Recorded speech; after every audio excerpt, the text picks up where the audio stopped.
strike has come. The spirit of the Emperor flies with you. Yours is a sacred duty, your mission divine. The hour for which these Japanese pilots have long been secretly training has come at last. Ahead, Pearl Harbor and the United States Pacific Fleet. For Japan, a decade of waiting is over.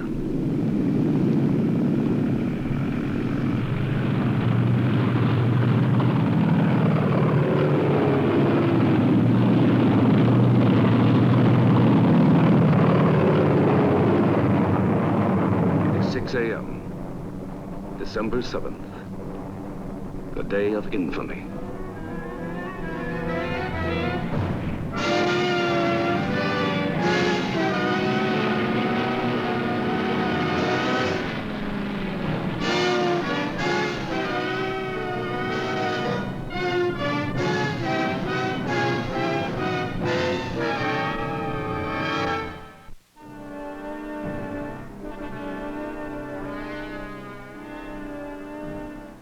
On a Sunday in December, in the year of 1941, at Pearl Harbor, the world was changed forever. It was America's darkest hour, and for both the United States and Japan, the end of a perilous journey begun many years before. The Japanese are extremely courteous. In fact, they are often considered to be the most polite people in the world. Suppression of the emotions is one of their chief characteristics. Cherry blossoms and geisha girls. This is the travelogue image of Japan, held by most Americans in 1930. A quaint, exotic picture postcard land, populated by a quaint, exotic, toy-like people. Japanese babies are the nearest approach to human dolls that we have ever seen. We have enjoyed our visit to Kyoto, and it is here that we say farewell to the island empire.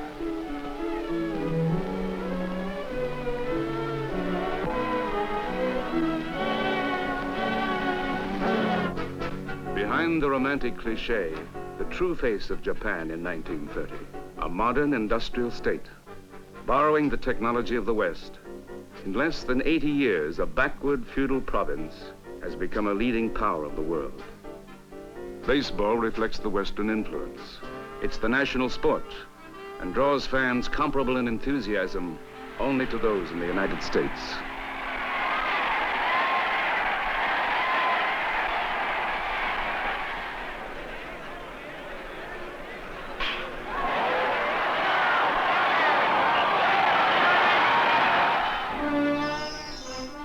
Beneath the veneer of progress, the ancient traditions persist.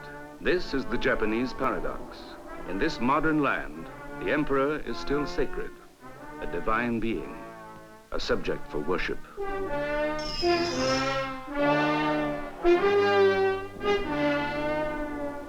The ancient reverence for the military also remains after centuries of rule by men of the sword. But in the new changing Japan, the militarists see their traditional supremacy threatened by the democratic trend of the country. To keep alive their old dreams of conquest, the army's power over the civilian government must be restored. The solution is war. In the fall of 1931, without the permission of the government, without the knowledge of the emperor or even the War Department, Japanese military forces are committed to aggression in East Asia. It is the emperor's will, the militarists say, and the people of Japan, soldiers and their families, are ready for every sacrifice. To die in battle for the emperor is man's most glorious fate.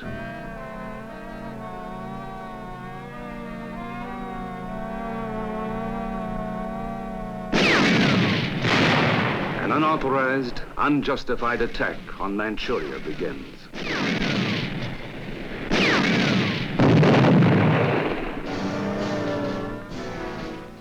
Within a few months, Manchuria is overrun. China provinces now become Japanese. An easy conquest, it merely whets the military appetite.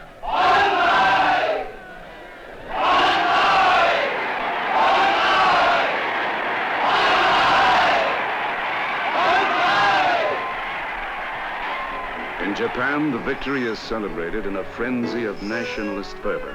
The government, the emperor, must accept the accomplished fact. The old imperialist Japan is winning against the new.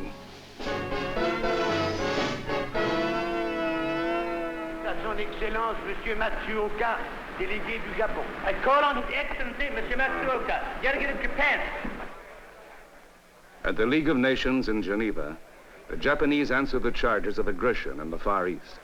It is a matter of common knowledge that Japan's policy is fundamentally inspired by a genuine desire to guarantee peace in the Far East and to contribute to the maintenance of peace throughout the world.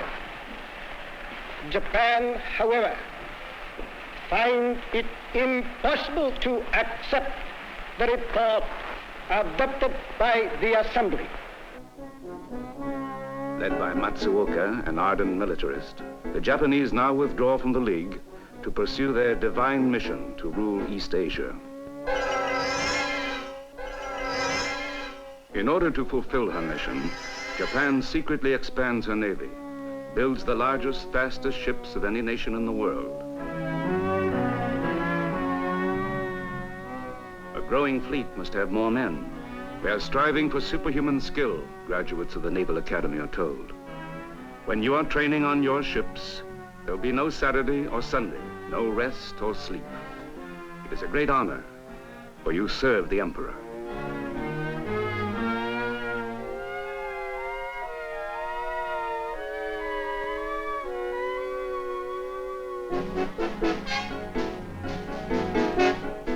Japanese naval training is thorough and hard. It takes place in northern waters where it cannot be observed, and where men are toughened by exposure to the elements. The men are pawns for the militarists, who in their drive to consolidate their power, look for war with the United States. In the middle 30s, the American Navy, restricted by limitation treaties, means mostly romantic adventure. It lures recruits with southern climes and pleads, join the Navy and see the world.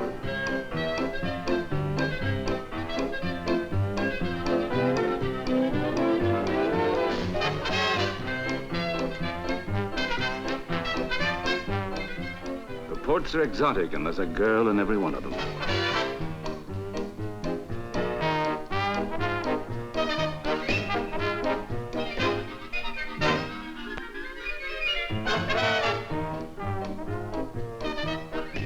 The romantic attitude toward the Navy is even reflected in the escapist Hollywood musicals of Depression America.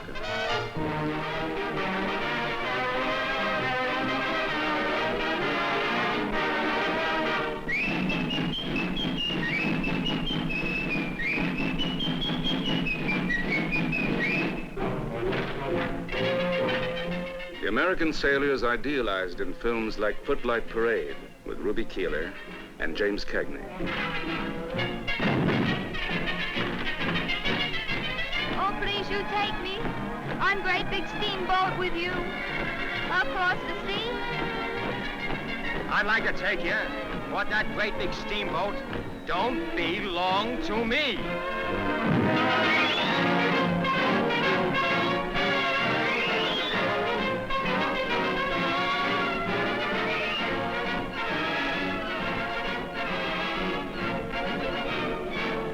In 1937, Japan is marching to a different tune, called East Asia for the Asiatics, but it means East Asia for Japan.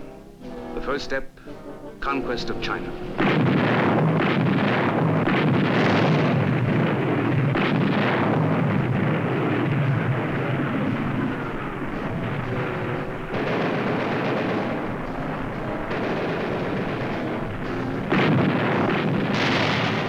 China is assaulted both by land and sea. The Japanese military are determined that China shall become another Manchuria. There is to be a new order in East Asia, they say. The Japanese have a still larger goal, war with the United States. On December 12, 1937, the American gunboat, the USS Panay, is sailing up the Yangtze. Her job is to protect American life and property in the war-torn river valley. Aboard, she carries evacuees from the besieged city of Nanking.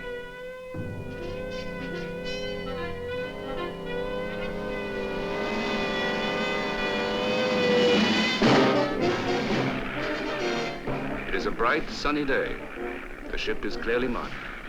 For Japanese pilots, there can be no mistake.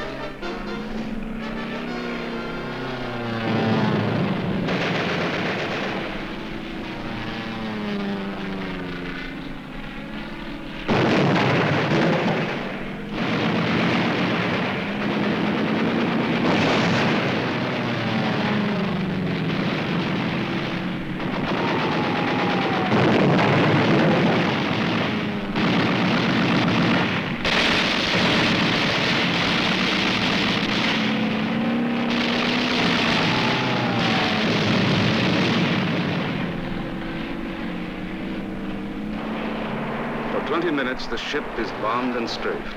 Counterattack is futile. The Panay is going down. The men must abandon ship.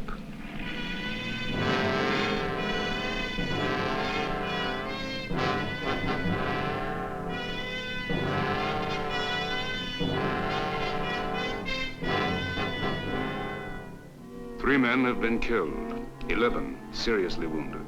The attack has been deliberately planned. To solidify their position of power, the Japanese military hope to provoke a war with the United States.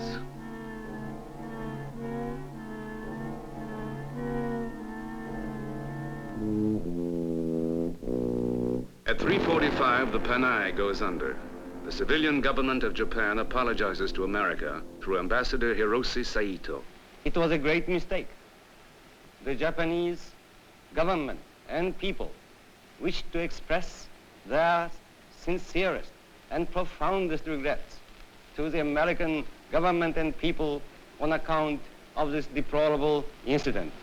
A confused isolationist America, anxious to avoid war, gladly accepts Japan's apology.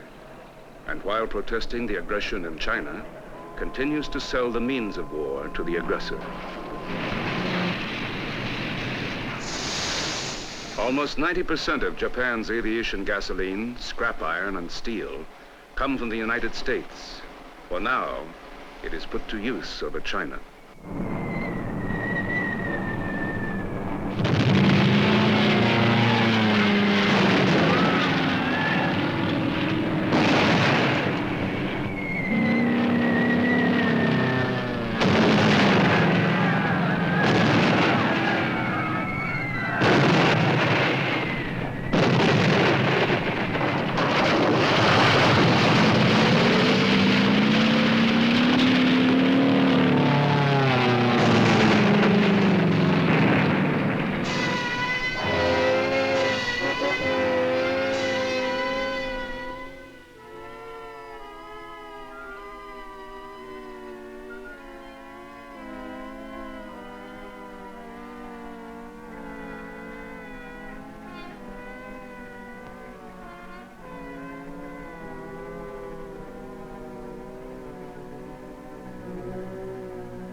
In Japan, the people sing their undying devotion to their emperor. Neither they nor he can stop what is started. For now, on the ancient throne of Japan, sit firmly entrenched the gods of war.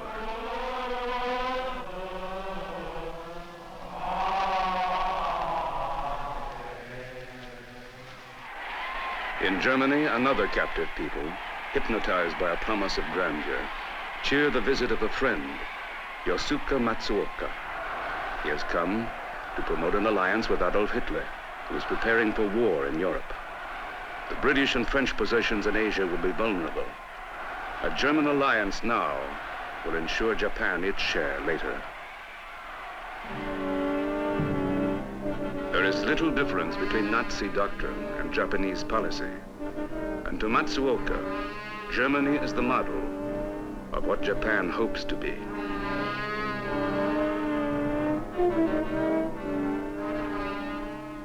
Matsuoka departs, having drawn Japan's ambitions closer to German might. A formal alliance is still to come, but the ring of tyranny is closing, and a world on the threshold of war does little but watch and wait.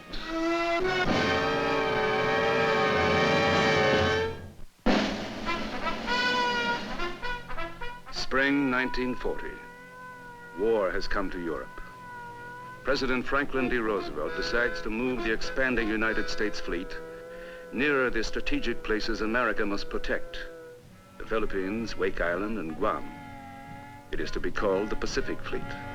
Its destination, Pearl Harbor, Hawaii, 2,500 miles closer to Japan.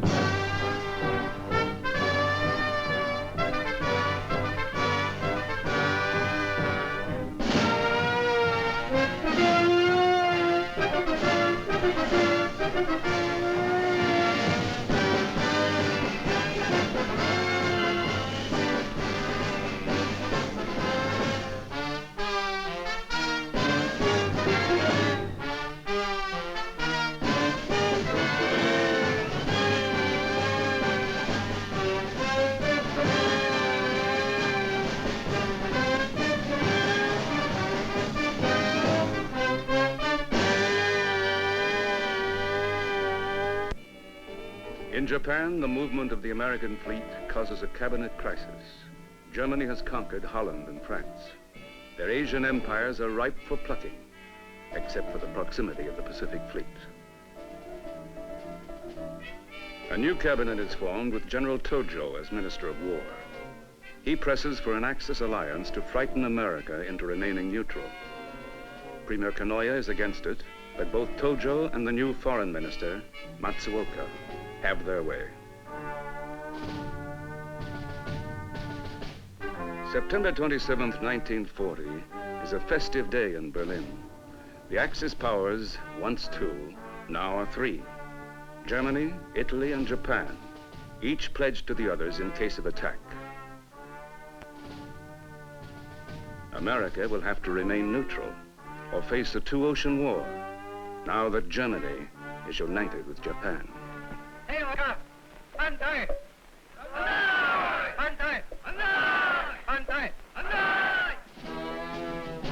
Now Japan prepares to launch her drive toward Southeast Asia, storehouse of tin, rubber, and oil. She is confident that Germany will come to her aid if the United States interferes. Japan has much in common with Nazi Germany: respect for military strength, belief in a super race. Even her modern mechanized army, powerful and poised for action, has been built on the German model.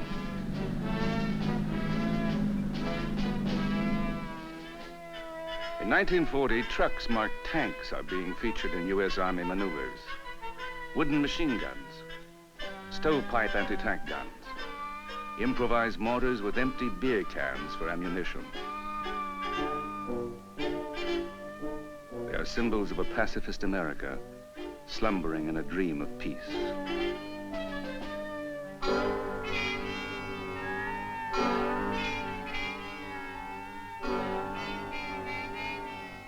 In 1940, while Asia smolders and Europe burns, America argues. There is sharp division: intervention or isolation. That is the embattled question that tears the nation asunder. The America First Committee is among those opposed to President Roosevelt's plea for preparedness and aid to Britain and China. Its chief spokesman is Charles Lindbergh. France has now been defeated, and despite the propaganda and confusion of recent months, it is now obvious that England is losing the war. I believe that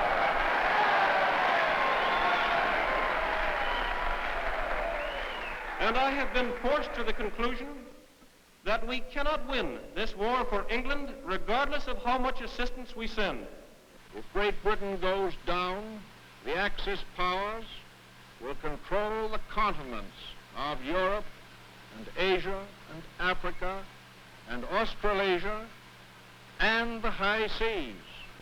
We must be the great arsenal of democracy. For us, this is an emergency as serious as war itself. In October 1940, over violent opposition, Roosevelt pushes through America's first peacetime draft. The first number drawn by the Secretary of War is serial number 158. 15 million men become government issue, and reluctantly, America takes a giant stride toward commitment.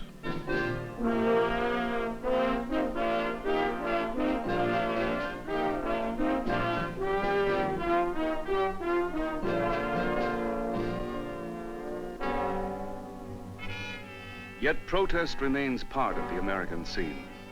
The United States is still a country divided. When the Draft Act is extended, it passes by a single vote.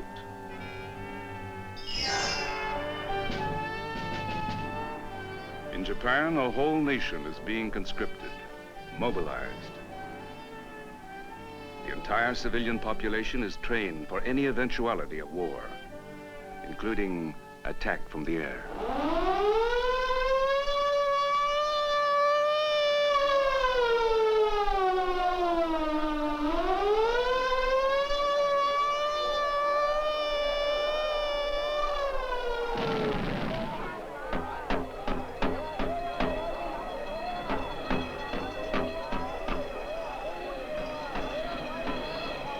Indoors for air raid drill, outdoors for poison gas. Men, women, and children are called to rehearse with deadly seriousness their respective parts in the drama called war.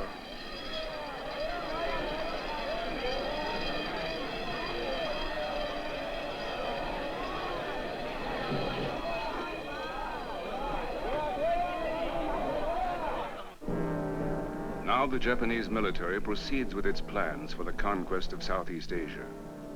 With Europe tied down by war and the United States by indecision, this is the golden opportunity. The Dutch East Indies, British Malaya, the Philippines are scheduled for conquest. But French Indochina must be taken first.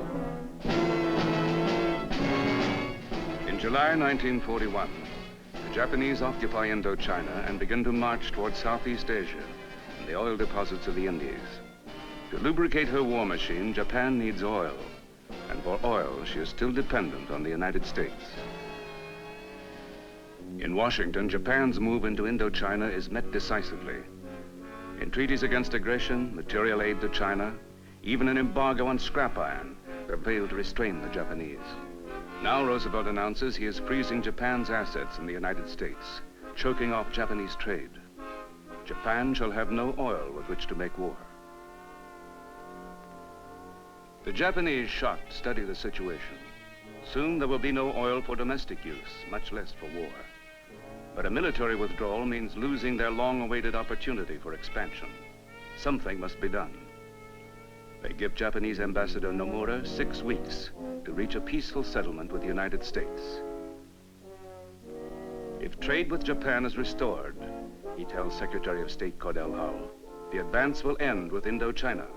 Says Hull, they must get out of Indochina, and China too. It is October 12th. Nomura's deadline has passed. Premier Kanoya, fearing war, asks Tojo's consent to withdraw from China. Tojo refuses. Kanoya resigns. And the man called the Razor becomes Premier of Japan. Now Admiral Yamamoto is ordered to proceed with his plan, once thought suicidal. A carrier strike on Pearl Harbor, 3,500 miles away. If negotiations in Washington fail, the assault must be ready. Preparations begin immediately.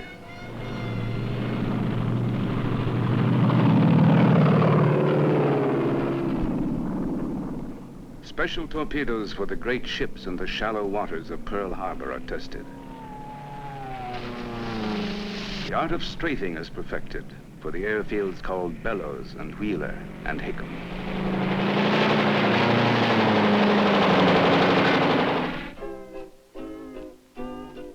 Show me how to do the hula like they do in Honolulu. The American Armed Forces in Hawaii. First you sway and move your hands. like the waves fall on the sand.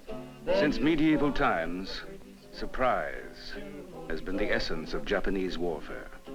Show me how to do